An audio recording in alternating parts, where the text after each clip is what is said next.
Hi there, welcome along to what is week 3 here on Willis Resilience TV. Hope you had a good weekend and showed great resilience, especially if you went Christmas shopping. Now obviously there was no such luxury of a weekend off for the expedition. 19-year-old Parker Liato continued his attempt to set a world record skiing from coast to pole in Antarctica. And lots happened over the weekend, so stay with us and we'll give you a full update very soon. We'll also be joined in the studio by one of Parker's support group, who'll give us an idea of how well equipped he is to deal with the mental challenge, which is the toughest of his young life. I don't know how much more this I can handle. What's up? I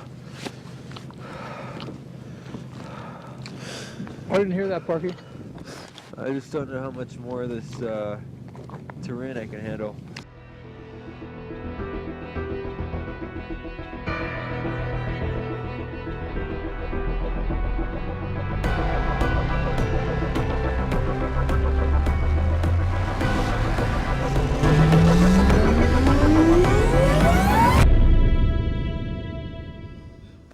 So heavy going for Parker. Has polar guide Doug been able to help drive him forward towards that world record? We'll let you know very shortly. As always, here on the show, we'll be dealing with some key environmental issues as well. Today, for instance, we ask, can technology save the planet? And how can we all, as individuals, become more resilient? Now, though, let's bring you the updates that you want from the weekend. And it's good news. The guys passed the halfway point and they have 149 miles to go to the South Pole. And that means they're on schedule to make it there in 22 days, which would set a world record as they wanted. But it's been a tough weekend. On Saturday afternoon, Parker and Doug were struck with whiteout conditions. Despite that, they managed to cover just over 15 miles and had to finish the day early as well. Then on Sunday, they picked up the pace, managed over 17 miles in the space of 9 hours skiing. So far, so good. Remember, you can keep bang up to date with their progress via the website. Go to willisresilience.com. Follow Parker and Doug every step of the way towards the South Pole. So the physical demands of the expedition are probably more obvious than the psychological ones. Trekking unsupported to the South Pole is undoubtedly one of the toughest mental challenges anyone could face, not least for a teenager who experienced defeat at the age of 15.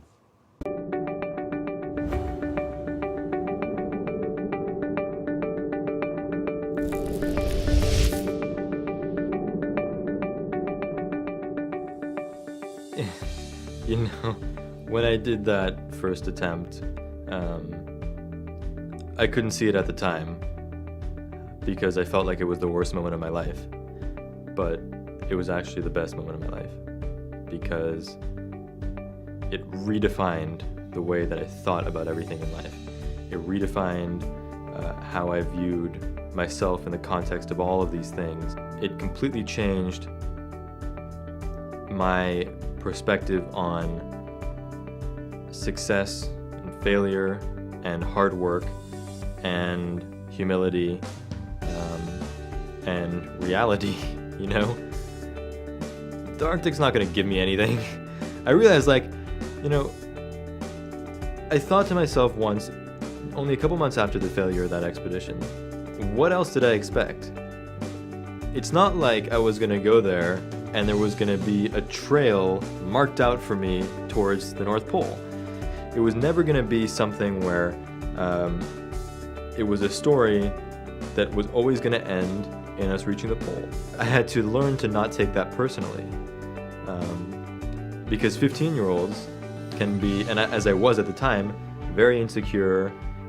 I guess I sort of tried to ignore reality, and to a certain extent that worked, and I worked very hard to try to make it happen. But I realized afterwards that it wasn't the right approach.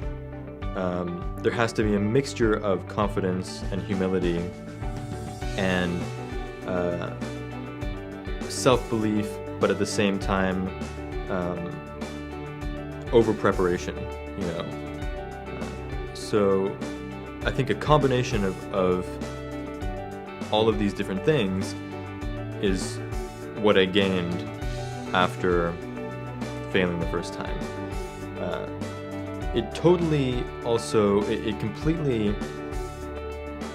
changed my perspective on just like anxiety and stress. It meant that I had nothing to lose the second time around. I felt awful in November, December 2010 because no one wanted to sponsor my second attempt. That was at the very end, where I was so close to the point where it just wasn't going to happen because it was too late, and I was really not believing in myself. I couldn't sleep at night. I was borderline depressed, and I just couldn't handle it. I couldn't handle the idea of being the guy who tried once, failed, and never did it again.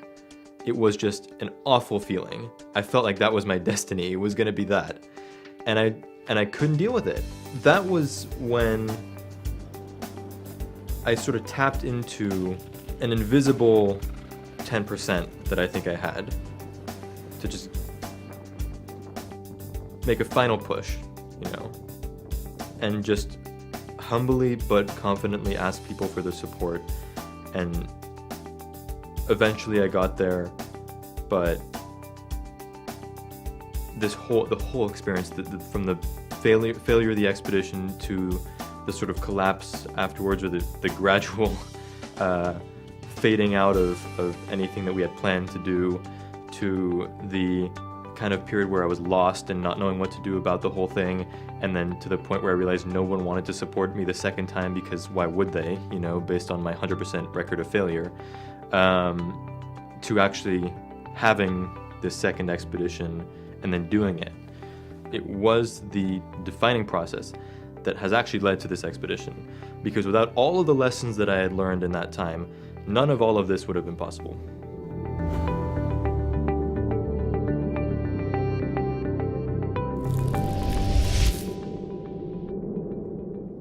Adage that goes something along the lines of fail to prepare, prepare to fail. Parker is well prepared for this expedition, and one of the people that is responsible for part of that preparation is with me in the studio, John Nugust, who is essentially a physiotherapist with a master's in, and I love this, a master's in pain science.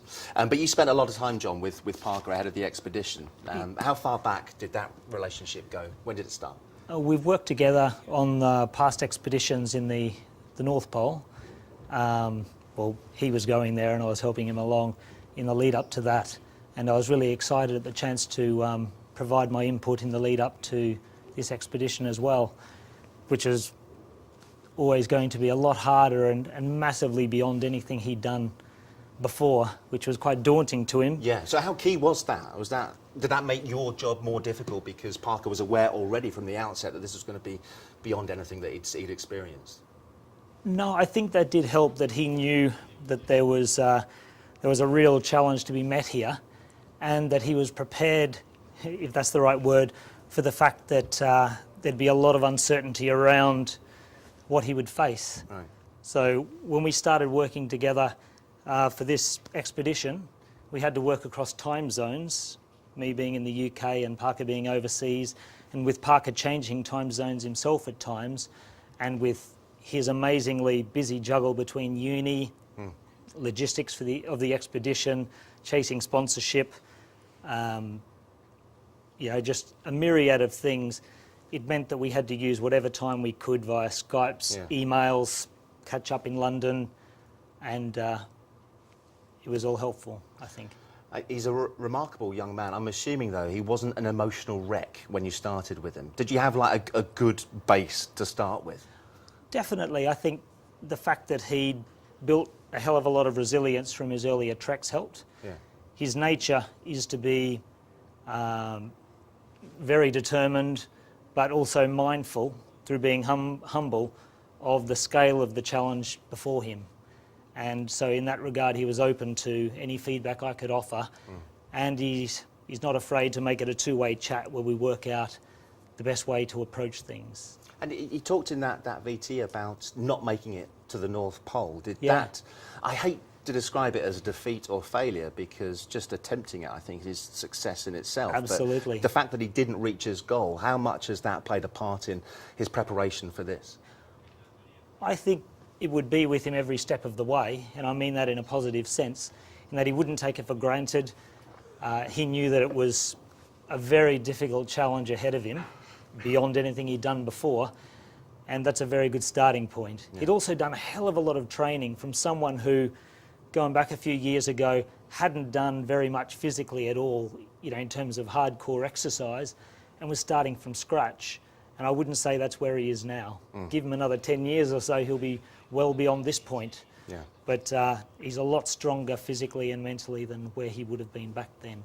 I tell you, let's take live pictures because we have the satellite feed up. We don't have audio connection with the guys in Antarctica, but these are live pictures. Remember, the truck Icebroker is following their progress, and because of that, we are able to show you these incredible pictures from somewhere in Antarctica. They're on the plateau on their way to the South Pole, and the guys are up and about, and hopefully we can speak now to Parker. Parker, it's Dan in the studio. Can you hear me?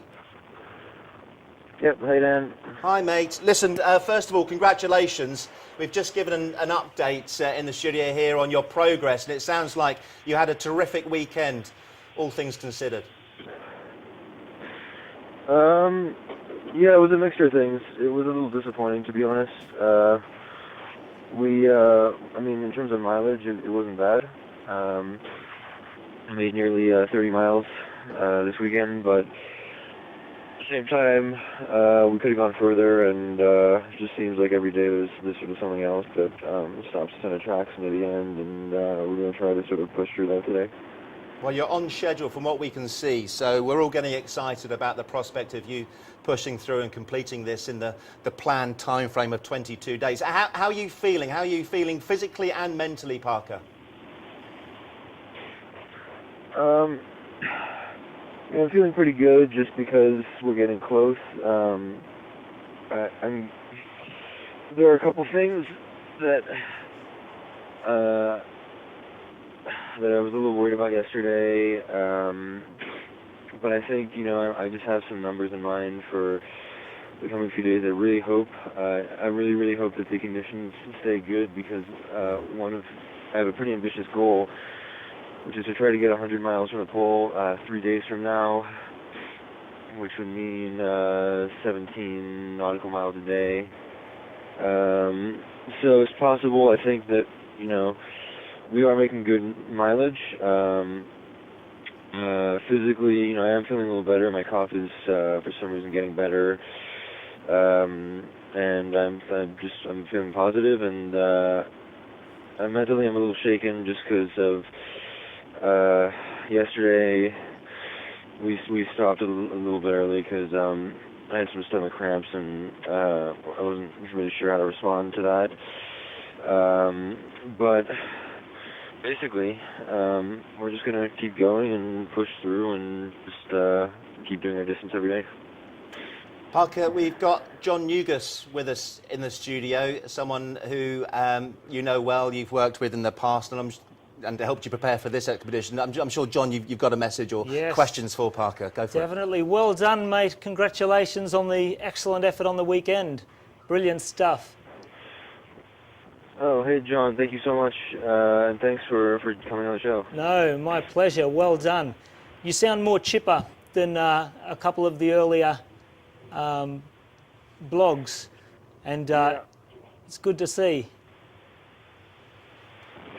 Just remember, Parker, as well, just remember you're now so much stronger and fitter than you were when you started this expedition, and that's because of everything you've gone through, not in spite of it. And there's every chance that things will get that little bit easier, and you'll find that you can push on like you hope. It's really normal to have those ups and downs. It's normal to have the red nose and a sore back, burning muscles, a cough at altitude. You could have locked those in from the start. But when you're, you know, right in the white stuff there, you know, it's easy to forget that. So because of those things, you know, with you hanging on through that, you've shown your mettle. You've been hugely courageous, and you can push on from here. Keep your confidence. Keep your chin up. Thanks, John. It's very helpful. Yeah, It's nice to hear from you. It just does help a lot. you're doing brilliantly. Yep. Parker, I think I'm starting to see the finish line a bit, and I think that once we hit the 88th degree, it's going to be really, really, nothing but eyes on the pool. So. Absolutely, mate. Keep it going. You're doing brilliantly. yeah. Parker, I'm just wondering what goes through your mind as you're trudging step after step, ski after ski in front of you, whether your mind comes back to the people that love and support you over here and the sheer numbers, not only of Willis employees, but there's loads of people that are keeping up to date with your progress. Can you draw inspiration? Can you draw strength from that support, even though they're not there with you? Yeah, of course. It always helps. Sometimes it is, in Antarctica, the isolation is a big factor, and it's hard sometimes to not know whether anyone even knows you exist. That's why doing these shows in the morning is actually really helpful, because it reminds me that there are people back home that are watching and looking for progress, and it does help a lot. Yeah, and it's fantastic for us to speak to you on a regular basis as well, especially when it is positive news and we know that you're there and safe and relatively healthy. How's Doug doing? Have you broken him yet? He's doing very well. It tends to be right now that because of the little things that are bothering me, that I'm the limiting factor in the number of hours we do every day. Yeah. Sometimes he gets a little frustrated that we can't go longer and that we haven't gone longer, and it's understandable, I guess. But he's in great shape. We'll send our best. Do me a favour, throw a snowball at Nathan, will you? Send our best to the crew as well. Parker, thanks for taking the time. Good luck today, all the best, and hopefully we'll speak to you tomorrow with you in good spirits. Absolutely, mate. Just remember, focus on the now. Don't worry about yesterday. Don't worry too much about tomorrow. And just live alongside the niggles and the hurts and the worries. They're natural, but they're not medical emergencies. They're just normal for the context. Just use them as fuel. Okay, thanks. No worries. Go for it, mate. Cheers, Parker. Good luck. Thanks. Cheers. Yeah, I mean, you are right, John. Is he gone? Is he still listening in? Because we can say anything we want now if he's not listening. We're not. We're going to just heap praise on him. You're right, though. He is sounding chipper. More chipper. He is. And it doesn't surprise me, not to diminish the huge effort to sound chipper, but he's a tough guy who is doing something remarkable. And you're going to have your highs and your lows, and I trust that the highs will win out because he's so much fitter and stronger now, and he can see the prize. Well, if you're late coming to Willis Resilience TV, and you've missed some of the footage, the great footage we've had back from Antarctica, here's an idea of what Parker and Doug have been through over the last 10 days. Yeah, let's go. Just on that, guys, keep straight. But today, the rash got a lot worse, like really painful, almost to the point I couldn't walk. That's why my legs are like this right now. When in doubt, air it out. The last bridge that we thought was the end, but then wasn't, was kind of the final straw for me today. Obviously we'll reset again tomorrow, and we're going to go at it again, and now that we're at the top, we're going to really go for some distance. But I need to just fix all this crap. I just need to fix the rash, I need to fix the back pain. It seemed like the last hour the sleds had no glide to them. They just had an anchor. I was just getting frustrated because you needed every bit of effort to get the sled to move. It's fine. I'm having a lot of trouble with the altitude. You feeling the altitude? I can barely breathe. Yeah. Parker had a little bit of a just a sort of breakdown yesterday. We had a couple more hours to go, and he just I think started to. I think he missed a feeding and a drink, and he spiraled downhill quickly. And I was a little disappointed, but we had a good day anyway. I shouldn't have been so hard on him. We quit about 2 hours early, and it's been a really tough trip on him already. Yeah, it's been an exciting couple days. Real learning experience of what my limitations are. Yesterday, just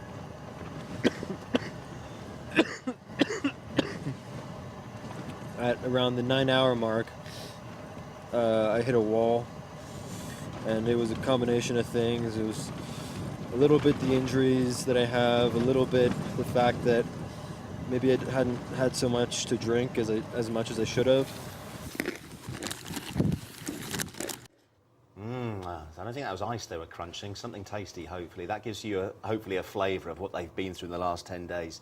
John, what strikes me, and big fan of Doug's, as most of the crew here are, because we've learned more about him despite the fact we'd never met the guy. He's just a force of nature in his own right, but a real rock for Parker. How important is that dynamic, that relationship, for this world record attempt? Huge, I would think. And I think it's a two-way street.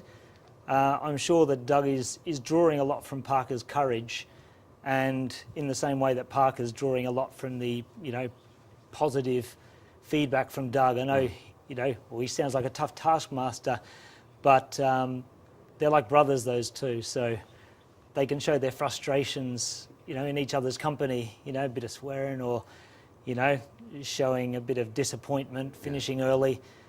And that might be a good thing, the fact that they can, be open about that, as long as they dust themselves off and then take the next step forward. So you can't swear in the Antarctic. Where can you swear? We have heard a little bit of swearing here and there over the course of the last few days. I tell you what, let's show you a little bit of swearing. Don't worry, it's been bleeped out. I don't want to talk to you. Go away. It was so hard.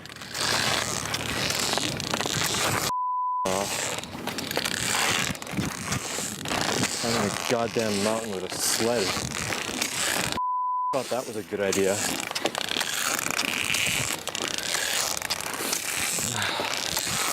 There you go then. 19-year-olds throwing a little bit of a strop, but I would be doing that. I'm in my 40s now, and I'd be a lot more stroppy than Parker seems to be. So would I. It's just remarkable given his age, isn't it?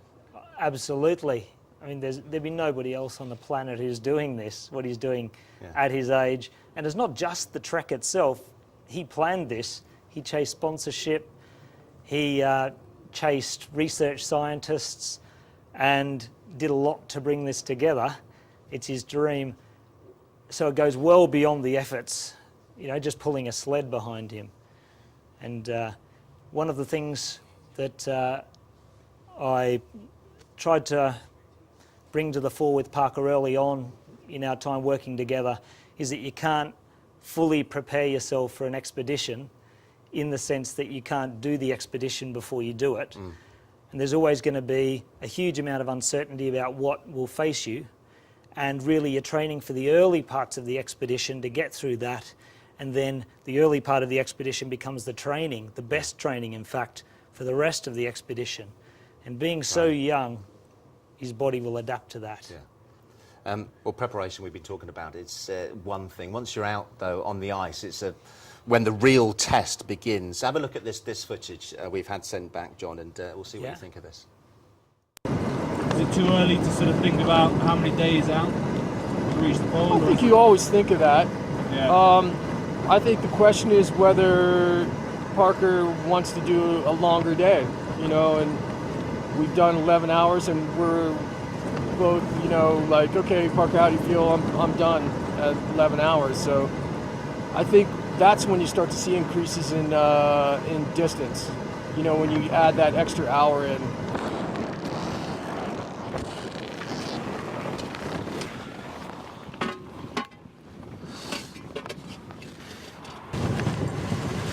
The clouds sort of came in and met with some stronger winds, and I was determined to sort of not let myself see it as whiteout.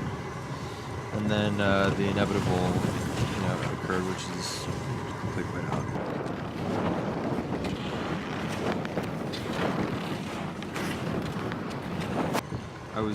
Maybe I hadn't had enough to drink. I haven't looked at my thermoses today, but I did make a conscious effort to drink a lot more. But I was dizzy and couldn't see, I couldn't really tell up from down.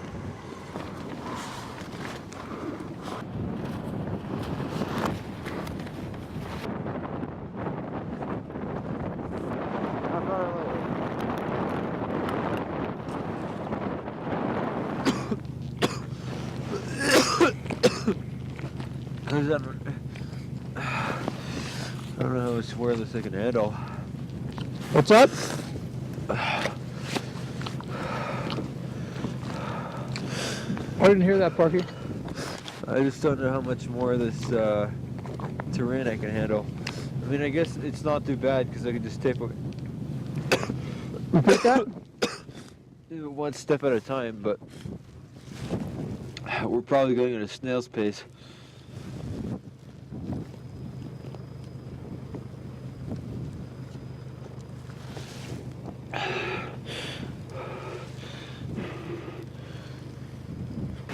I think we can go. You just gotta follow the back of my sled. Yeah, I don't have a problem with keep continuing. I just, I'm going to be going really slowly. You're getting what? I'm going to be going really slowly. Yes, so am I. I really hope that...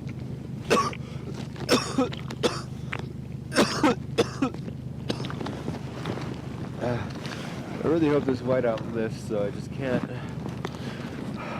see a thing. I can't see the ice under my feet or the slope or anything, so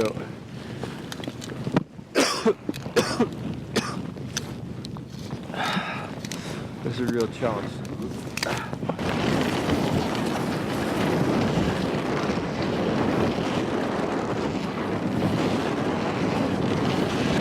John, some of that, it's quite hard to watch. Some of it is quite distressing. The guy's in a lot of pain and discomfort. I mean, he expected, I guess, to experience some of it, but when you're preparing, when you're training for this, you can't obviously recreate those conditions. No, you can do your best to identify some of the challenges, but you can't prepare fully for that. In the lead up to the expedition, we looked at a number of the challenges we knew he would face, such as long hours of sunlight, fatigue, pulling a weight behind him in snow. And so Parker found himself with backpack full of rocks, doing jogs, runs, dragging tyres up hills, doing trainings from anywhere from very short ones, given the small chunks of available time he had, all the way up to 14-hour efforts. So he got more training done than I thought he'd be able to, given how busy he was. But you can't prepare fully for it. And a big part of the mental training comes through that physical practice, getting that strength to the highest level you can, because you bring on a lot of the symptoms. Yeah. Not all, but a lot of the symptoms that you may face in the Antarctic. So pulling heavy weights through, rough terrain for long periods at a time, you're going to get tired, achy, probably a bit numb, rashes, everything. And you can start to normalise that and demedicalise it. Just see it as par for the course. And for pain that increases a lot and keeps increasing, you can adjust your pace. Or if the pain's steady, it becomes an issue of tolerance where the pain doesn't get worse. Very few people have the mental aptitude to be able to do that, because you're talking about being able to control what your brain is telling you about what your body is feeling. That's right. I think it's making sense of it. It's acknowledging and respecting it and not pretending it's not there, but it's living alongside it and saying, is everything really hurting? Is every part of me hurting? Well, my left elbow's okay. Yeah.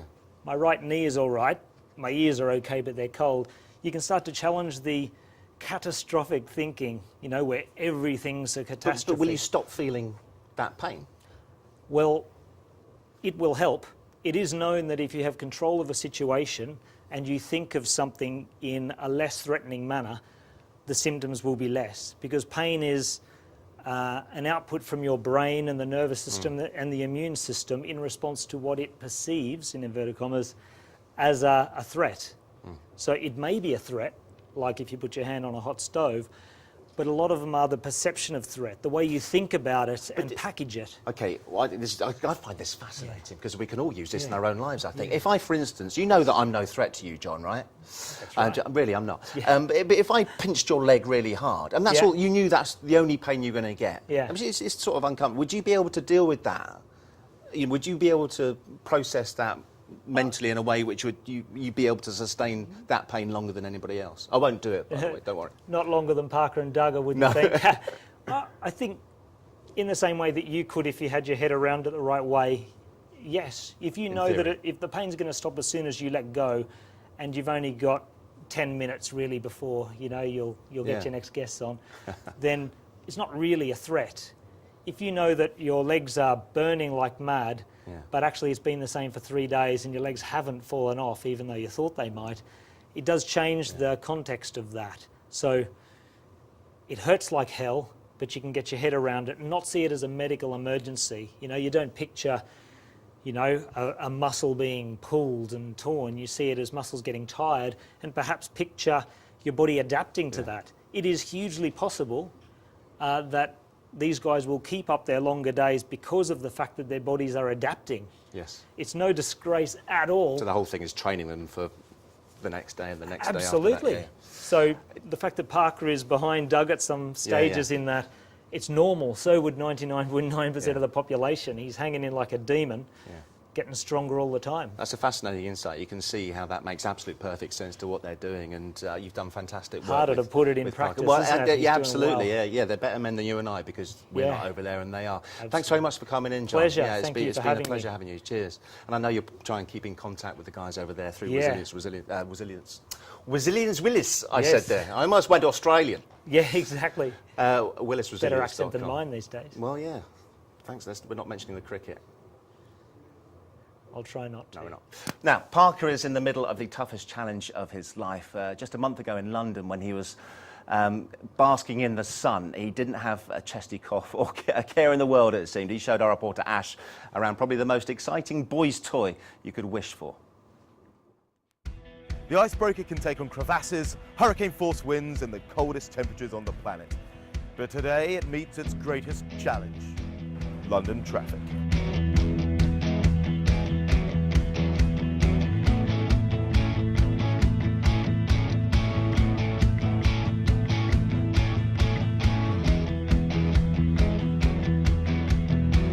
Before he headed off to Antarctica, I met up with Parker to see how he's preparing for the ultimate road trip.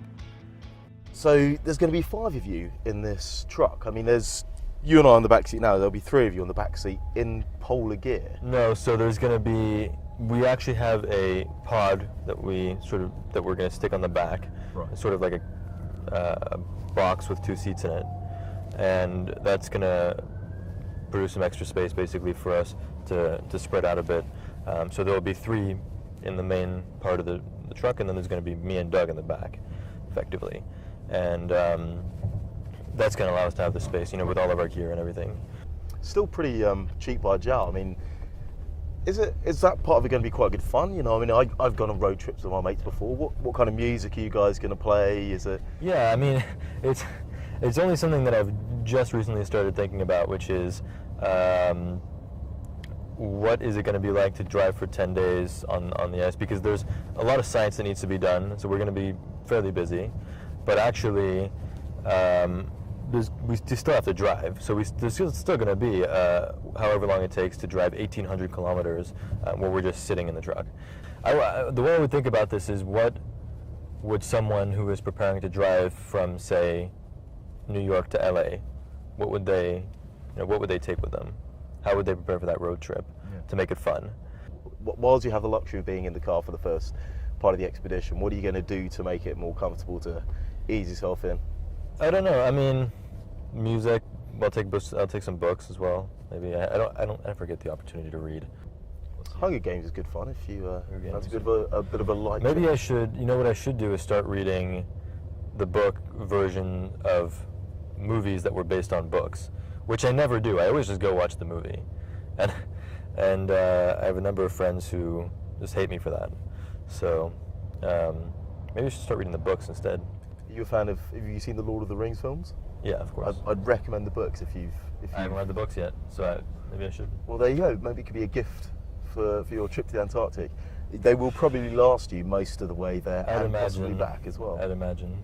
I'll be honest, whenever I've been on road trips before, I don't tend to get a great deal of work done. No, well, I mean, I'm going to be sitting on a seat doing nothing with a computer, basically, so I might as well get some work done, and we'll have at least the basic capability, data transfer-wise, to send a big block of text to a professor. So even if it's not a PDF or anything like that, I can actually just send an email to my professor with the content of my essay from Antarctica, and then that'll be, you know, it. So but even, then again, even in the Antarctic, you can't get away from schoolwork. I know.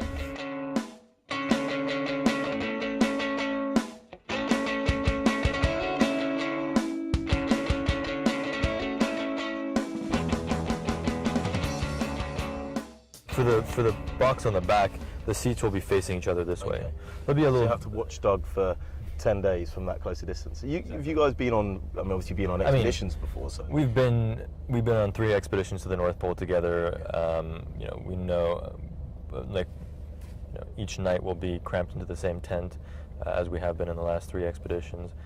Do you get to take this back to New York with you afterwards? This truck? I wish. No, I can't. I mean, at least in New York, I'd be able to drive it. I don't have a driver's license that's valid in this country. Well, thank you. It's been a pleasure. Thank you very much for your time.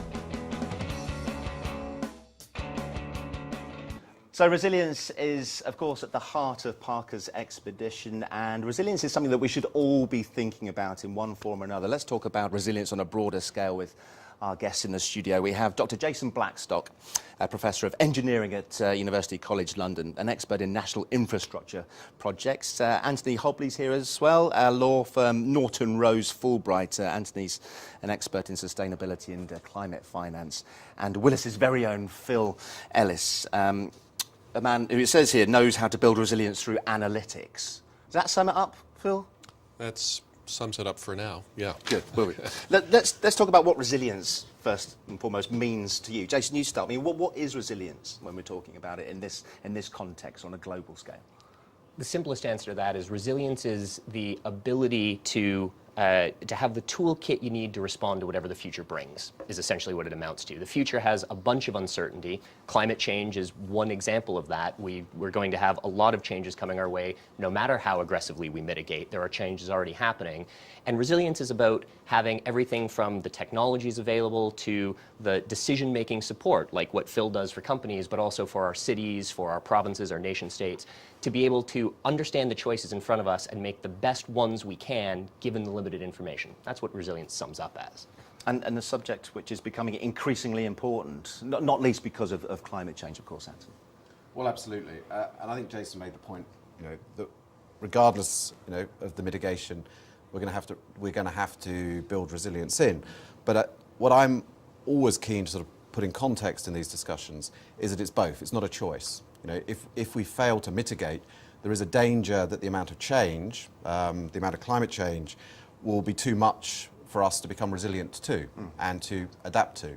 So it's not an either or. We have to mitigate, but even with mitigation, you know, we're going to have a lot of change. We're going to have to become more resilient to. And we're sitting in London, and Willis has, I think, dual listed in New York and London, 2 major centres. Both of those major financial centres have already put their plans in place to make these financial centres more resilient. How do they deal with a warming world? When it comes to resilience, what's most important? Should we as individuals be considering how we can all become more resilient?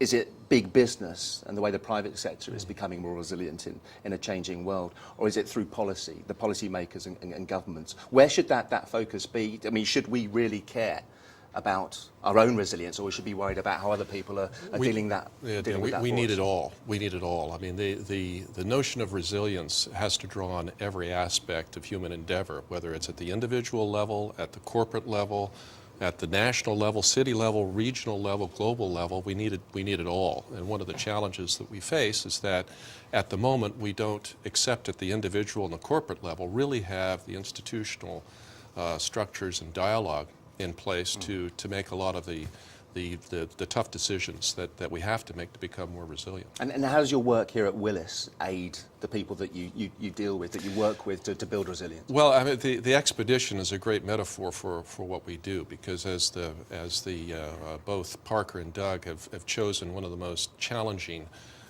things they could possibly do, the most hostile place on the planet, and they have a vision and a destination. Our clients tend to have a vision and destination as well, but they run into risks along the way, and so what we do is to help them define their tolerance for risk, define the risks that could exceed those tolerances, and then measure them and give them some solutions to resolve those, or to become more resilient. Is that what you guys have found as well? There's not only an appetite in the private sector amongst big business to become more resilient, but a determination to do that and actually doing it. Take any sort of shock that can come to the business system. No business likes having their bottom line cut out from under them. And building resilience, boardrooms and CEOs have been doing this for centuries. This is what the market provides for, and this is how companies structure themselves to be able to make decisions in the face of uncertainty. Climate change is providing some unique context for that, but it's not that different from dealing with financial uncertainty or from dealing with the uncertainty of war that can break out and disrupt your supply chain. But I mean, just going back to the last point with Phil, though, resilience really isn't just about the boardroom or just about companies. Take food security at the global level as one good example. If the farmers who are facing a changing climate, changing weather patterns, aren't able to adapt their practices, or global corporations that are dealing with the transport of food aren't able to adapt their supply chain, or cities aren't able to adapt their ability to provide in cases of severe weather, all of those things need to happen in sequence. All of those adaptations, all of that resilience needs to be built. Otherwise, you're going to have more food crises. Otherwise, you're going to have more problems. But businesses are doing what they do best. And Absolutely. businesses know how to understand technical issues, how to understand science, and convert that into risk. A key part of business is about managing risk, and that's what businesses do really well. And I think that's how this debate, I think, is changing. People are beginning to understand that this is about change that's going to present risks and opportunities, and it's about how do you convert the climate science into the language of business, which is business risk, systemic risk to business models, and opportunity, and then start planning for that, adapting and building the resilience that you need. Well, it's been interesting. The research that we've done illustrates that major corporations face severe reversals of fortune every 7 years or so. Yep. And about 19 out of 20 of the 600 we've studied anyway faced those crises in the last 20 years. So these are very common things, these severe reversals. And yet, even at the corporate level, which has, as you say, Jason, the decision support that helps them to make serious decisions, even at the corporate level, most corporations haven't really explicitly addressed what to do in the event of a severe crisis. So when we look at the regional and the global level, we've got a lot of culture change, a lot of challenge ahead of us to make these decisions. Just quickly, let's talk more about specifics. What sort of changes are we talking about? What sort of adaptations, and how can we mitigate in the sort of the real world examples, if you've got them, Jason? Well, go back to food security. I mean, I'm going to use two examples at completely opposite ends of the spectrum. Food security, farmers in Africa had been struggling for a while with increasing risk of floods due to changing weather patterns. And of course, when floods come, your chickens get washed away when the floodwaters come, particularly if you don't have advanced warning, which we have here. So what did they do? They shifted to ducks, because ducks float when the water comes. It sounds like a ludicrous example, but that's a sign of resilience and adaptation. The farmers weren't able to get the Met Office to tell them when the flood was going to happen, because they couldn't, but they could at least adapt to the fact that it's coming. You switch to the other end of the spectrum on food security, and you're talking about the big corporations now starting to look at where are they going to invest in the next generation of products that are going to be more climate resilient. Some of it raises interesting conversations about technologies like genetically modified foods and can you develop foods that are more resilient to warmer temperatures, longer droughts, things like that. But this is part of the corporate strategy to deal with food security, is how do you ensure your supply chain is there, your supplies are there, despite the fact that you don't know where those food growing regions are going to shift as weather patterns change as you go. Those are examples of, but both of them required information to be provided to those communities. And I think that's where some of the nearest term wins can come in. It's not from a new stream of technology. There's lots of technologies or opportunities out there. Yeah. It's from making sure that all this great information we have and we publish in these big volumes on climate change, that it's being digested down and translated to the people who need to make a decision. And so therein lies a problem, because I can understand how and why big business are able to make the changes and adapt, and it is essentially innovate or die for a lot of these guys, especially in times of austerity and in recession. But why are governments not following suit when it seems to be so bleeding obvious? There's so many reasons for that, and my colleagues have a rich. We've been having a rich dialogue about this, but one of the reasons there's not an immediate change is that there's a lot of momentum behind existing business models. There is not a level of science in the boardroom that's required to understand and appreciate these issues. The quarter by quarter focus of most of the corporations that we deal with is very hard. It's a very hard pattern to break out of. And until there is a sort of ground up, both employee up, broader population up, consensus that this is something that they understand and want and need, but then it's going to be it doesn't have to be that direction. I know you have thoughts on this, but also, I mean, Well, I the leaders surely have to. Well, it has to be all lead. the above. We need some leaders with vision who get this, but we get the leaders that we elect. We cannot, as I think individuals, say it's not our responsibility, it's the politicians' responsibility. We have to be engaged. And why are most people not engaged? Because I think we, in the climate change world, the environment world, what have you, we fail to communicate what this means. This actually impacts people in their real lives. So you should point out you've had experience, have you not, of working with the UK government? Over the years, yes. I mean, in terms of drafting the legislation and carbon markets and so on. Right. But I think where we failed, whether we're governments, whether we're in the business community, is to say to people, this actually impacts your ability. This will impact your ability to get fresh water, to get food. This will impact. We're sitting in London, the financial centre. Yes. This could impact people's pensions. So, for example, if we want to stabilise global temperatures at 2 degrees, we can only burn 20% of the booked oil, gas and coal reserves. If that comes to pass, and we can't burn the majority of it, that will have huge impacts on the financial markets and the values of our pensions. So we need financial resilience as well. Are there nations around the world that are leading the way, that are, in your opinion, Jason, going in the right direction as far as resilience is concerned, building resilience for their people, their countries? I think there are many examples of places that are building resilience. I wouldn't single out any nation. I would single out places like cities as being a place where a lot of resilient development is happening. You talked about the bottom up and the top down. Actually, most people are somewhere in the middle, and that's where a lot of the action is starting to happen. Take California as being a state level. Driving clean fuel standards has actually set off a ripple effect throughout the rest of the U.S., which has driven down oil use as a result. You've got the city networks coming together to think about what does the next 100 years of investment in infrastructure look like? Now, that's the sort of thing where national governments can set the landscape and sort of set the chessboard a little bit, but at the end of the day, the cities have to decide how they're going to zone, how they're going to invest, how much population they're going to have living where. Those sorts of decisions are ones that are where some of the most cutting-edge development of resilience is happening. Things like the C40 network, the Sustainability Cities Network. These are networks of cities around the world that have come together and said, if we just wait for all of our national leaders to get together to agree on something, we'll still be here in 2050 underwater. So how about we get together and make better investments that'll reduce our energy use, increase our capacity to adapt to whatever the climate brings. That's where a lot of the opportunity space is happening. But also, we're in the offices of Willis, the insurance industry. I mean, I was in Australia in 2010, 2011, when several floods hit, state of Queensland. A third of the infrastructure was wiped out. A lot of that, there was a huge debate about whether they rebuild that infrastructure to a higher standard, and a lot of it wasn't. And then floods hit the following year, and rebuilt infrastructure was wiped away again.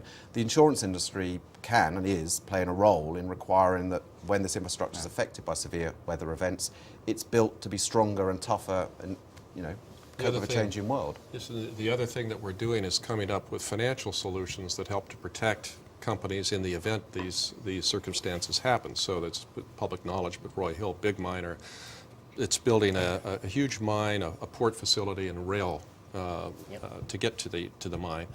And what we've done is worked with them to arrange a kind of insurance, a kind of a derivative actually, that pays them in the event that a cyclone rests over part of the infrastructure they're building at a particular amount of time and rains a certain amount. Then they're paid. Now that's not insurance per se, but it's protection, and that's really what we have to be about. I hope that isn't done the way that Wimbledon do their refunds. if it rains on the outdoor courts for more than an hour and a half, you don't get your refund. No. It's more a slightly larger scale than that. And, it's nice to end on such a strong corporate message as well. James, thanks so much indeed for coming in and talking to us. Thank you. Thank you. Now then, Parker has shown a great deal of strength, both mental and physical, to get this far in the expedition. It seems he does have one weakness. You could eat a whole pizza right now. I could eat a whole pizza. I could literally. The first thing I'm going to do when I get back A familia. is go to that place, get a big-ass pizza and just eat it by myself in a room somewhere or whatever. Doesn't matter.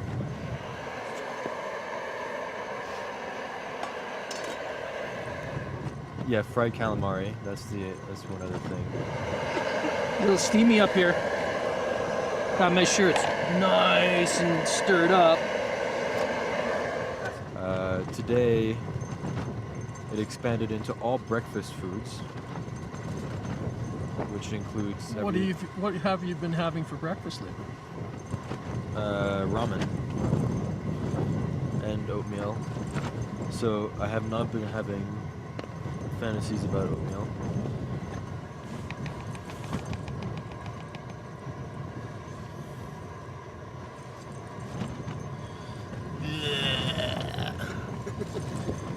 Chicken risotto.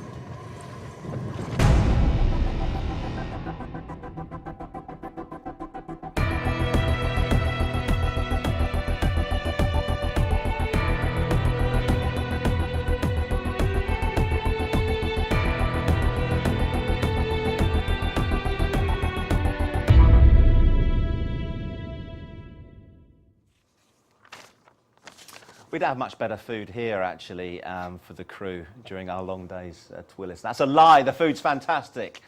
We're going to talk more about environmental issues, climate change, and how we're all dealing with that, because during the science leg of the expedition, that was kind of the focus for Parker, and one of the motivations that he wanted to trek to the South Pole. He and the team took samples, ice core samples and snow samples that are going to be sent back to laboratories around the world for analysis and hopefully aiding climate change scientists. So we can see how technology is going to play a part with regards to that science and the way things are developing. In general, technology plays a big part in our world. So how big a deal is technology? And this term big data, that's what we're going to talk about now.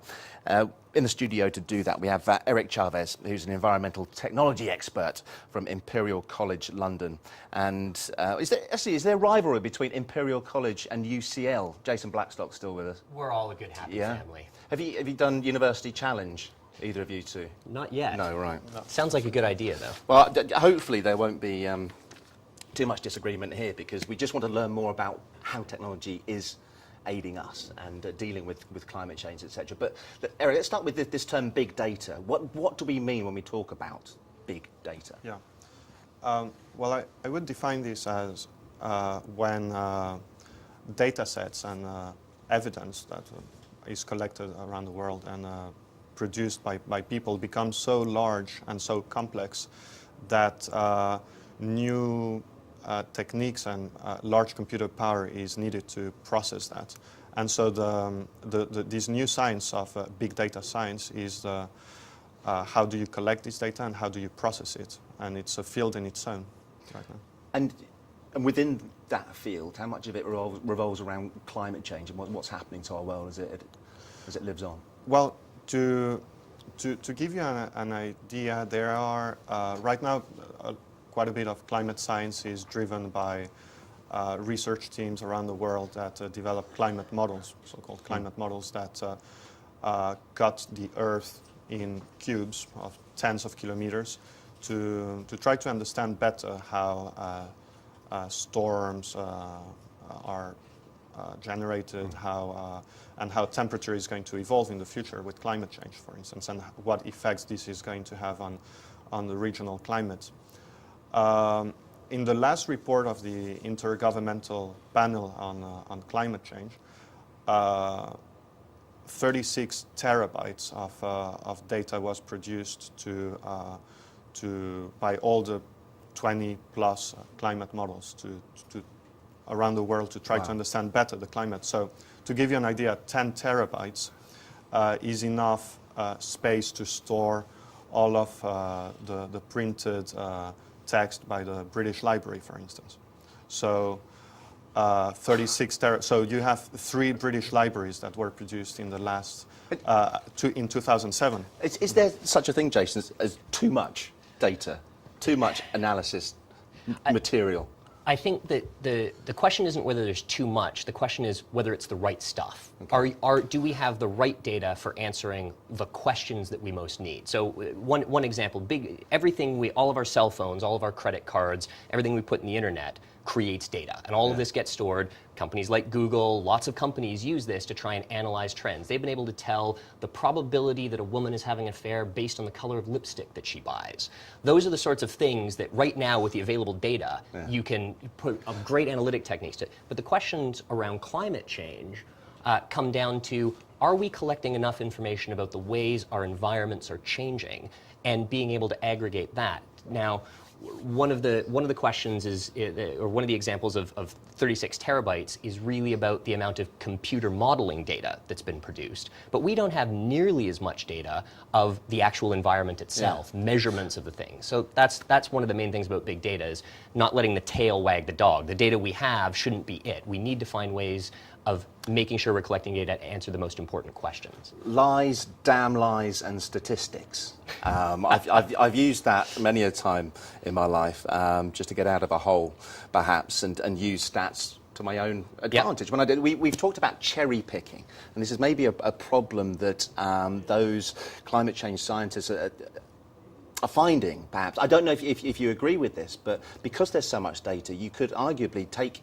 different bits of it just to back whatever argument you want to put forward. Do you think that's the case? Is that possible? Yeah, the big challenge in this trying to adapt to climate change and how to use all the data that is measured, as you were mentioning, or generated by climate models is as well, as you said, cherry picking this data and choosing the right data and the right data sets and variables that are going to help us take the right decisions today to invest in a basket of technologies that are going to able to be resilient to tomorrow's climate.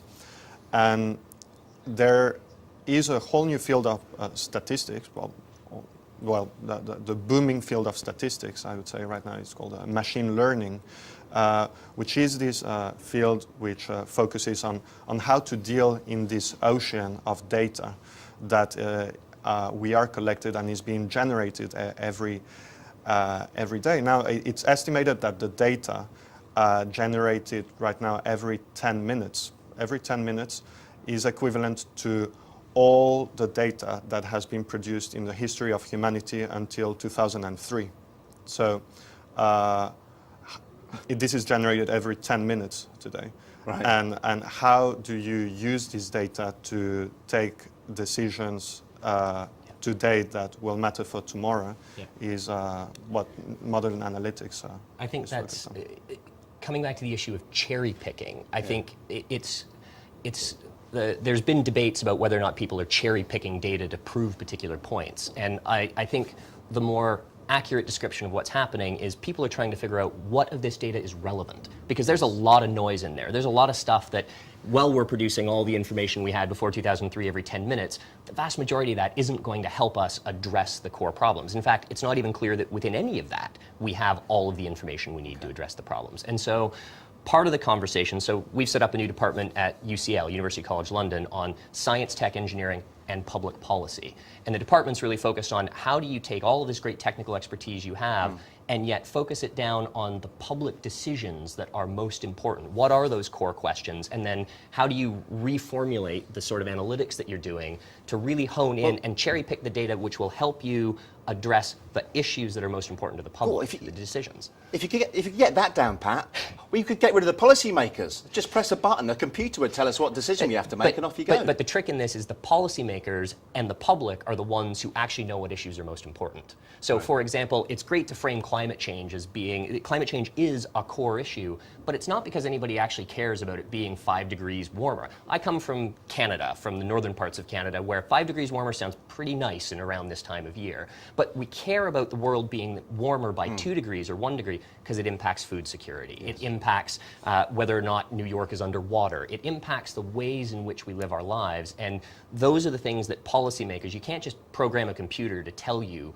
what's important to the people living on the ground, what makes their way of life. That's why it's computers can help with decision support, but they can't replace the policy processes. We need more investment in those sorts of processes. And Eric, what seems to becoming increasingly important is to be able to predict further into the future, for us to become more resilient. You know, I'd like to know what the weather's going to be doing tomorrow, but I'd also like to know what it's going to be doing next summer, so I can maybe start planning ahead then, of course. And more extreme examples, or more relevant examples, those that are living in those areas that might be affected by extreme weather conditions, they want to know how they can prepare better for that. And also these policymakers, for legislation, whatever, you know, if they can look further into the future, 20, 30, 40, 50 years with greater accuracy, it would make a huge difference, wouldn't it? Are we getting closer to that with technology and the big data? Well, I think that the main bottleneck before reaching that point where people who take decisions can take actually the right decisions is the fences that there are between different science communities. So the climate scientists produce a lot of data, as I was saying, several British libraries now of data in the reports. And this data cannot be used really by economists, or they don't know how to use it. So there is a huge effort into how to curate all this data and how to make it jump the fence that allows it to land in the hands of economists that then would process the data and send it to a Ministry of Finance. However, I think that the key to this process is speaking a common language. And I think that the common language between these different communities has to be risk. And if people in the climate science as well as in economic studies communities or in the environmental science community start to speak this common language of science to cascade whatever the climate models are telling us down to what physical impact it's going to have in your garden or for a poor farmer in Africa, then decisions can be taken by the decisions makers if you give them the right information. Is that what you're teaching your students? To some extent. I think I completely agree that the bringing together the different sciences is essential, and risk is a perfect formulation for that discussion. It ties into the insurance industry just as much as it ties into national government decision making, just as much as it ties into a farmer trying to decide what to plant. They all value, you know, what's the risk of doing this versus doing this. It's a language everybody understands.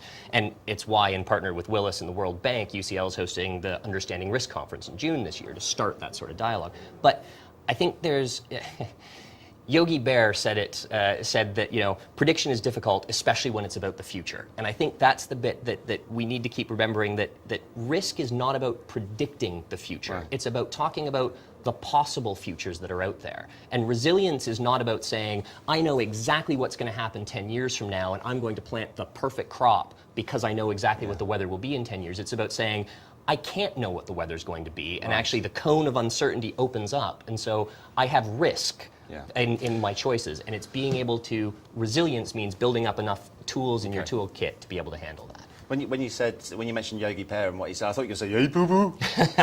but you didn't. You let us down there. Can big data and technology save the planet? This is the last final big denouement to this particular discussion. And you're probably going to say yes, because that's the field of expertise. But are there examples that you can show that would prove that it can save us if that's where we're going? Well, I think science and technology can provide information to the right people who are able to act on climate change and adapt to climate change. But what's going to save the world is that these decisions are actually taken. So things like political leadership or having the right structures to take these decisions and enforce them is what in the end is going to save the world, not science and big data. It has a big role to play. So to give you an example, between Imperial College and the World Bank, we are working quite a bit in connecting this climate data with economic data and physical data to inform global retailers in the West that source a lot of raw materials around the world, in Africa, for instance, food, if you talk of food security, for instance. We're trying to tell them, in the future, if you invest in a given basket of technologies, what are your economic losses for a country going to be in terms of GDP if a 1 in 100 years drought happens in the 2030s? So then once a government knows this sort of metric, it can say, okay, well, I'm going to invest in irrigation, in planting a different crop here and there, and then can, well, collaborate with the markets in transferring that risk. So managing the risk will involve having a basket of instruments, both technological and calling with the finance industry, government, and the private sector. Presumably, we'll get to the point where they just can't ignore the data, the technology, the science, Jason. There are the technology, the science, the data are all mounting up, and it's leading us to some really challenging decisions in the next 20 years. Take one extreme example that's highly provocative, the concept of responding to climate change by engineering the climate. Now, if you stuck small particles up above the clouds, these small particles can reflect sunlight away from the planet and cool it down. It sounds like science fiction when I say it, but in 1991, Mount Pinatubo erupted and injected a bunch of small sulfur particles above the clouds, and the next year in 92, the entire planet was 0.5 degrees centigrade cooler. Now, those particles fell out after about 2 years, which meant the planet went back to the temperature trend it was on before. But scientists asked the question, well, couldn't we do that? Well, nuclear bombs and volcanoes, bad idea. But actually flying airplanes up to spray particles is something that engineers have worked on and have said for as little as $1 billion a year you could do that. Sounds like a magic fix to climate change. Of course, there's a lot of complexity to it. Sure. You start changing the climate in one way to engineer it cooler because you're warming it up in another way, you're substituting one type of climate change for another. It might be better than the route we're going on, but now you get into something where there's increasing amounts of science and data available. We need more. We need more analytics. We need more. But the real question, going back to Eric's first point, it's about the decision-making structures. Yeah. Because once you can do it for $1 billion a year, Richard Branson or Bill Gates could do that. Do we want Richard Branson or Bill Gates setting the global thermostat? How do you, it's really about those social decision-making structures, the decision support, and making sure that the people who need to understand the risk actually get that information. Yeah, and I think those kind of people might be the next generation, which is why it's great to have someone like Parker at 19 years of age and doing what he's doing in Antarctica. James, thanks very much indeed for coming in and discussing that. Interesting as always. Now then, in tomorrow's show, we'll bring you the latest on Parker and Doug's race across the ice. They continue to battle against the elements, but they are on course, they are on schedule to reach the South Pole in that record time they've set for 22 days. And we'll also learn more about the equipment the guys are using to keep them warm and keep them moving across the ice. We'll see you tomorrow. Bye for now. Thank you.